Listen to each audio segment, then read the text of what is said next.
All right, good morning. Another day in the life of the Grimwards. It's a nice Saturday morning, overcast. Good day to do some tractor work. So, showing you the picture of this huge pile of wood, and there's Lacy doing her zoomies in the background. She's excited to work today. She's got lots of energy. So we're just going to use the tractor and the grapple, and Leslie's probably going to be we're going to let her practice with the grapple today. So we're going to make about 700 trips to the backyard, to the wood yard, and yeah, so it's just going to be a lot of moving this pile into the backyard, getting it out of our front yard. So we'll video a little bit here and there, and see you in a little bit.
So we're all done. We're done for today anyway. So this is what we have in front of us now. We just got to cut all this into rounds and then put it on the splitter. So it looks like a daunting task, but we'll probably just take our time and pick away at it. This is all the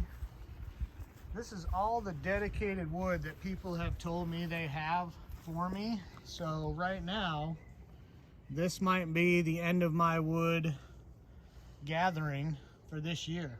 So unless somebody has some more wood or says, hey, I have a bunch to come get, you know, we're probably narrowing down on how much more we'll have. But so this will be it. The next few videos will be turning this into split wood and stacking it. All right, so we're done. So if you like what you saw, you like hanging out with us for the day, doing this kind of stuff, whatever, comment, tell us how we're doing, what we're doing, and then like the video, and then subscribe if you haven't subscribed. And if you feel like it, share it with somebody else. Anyway, have a great day.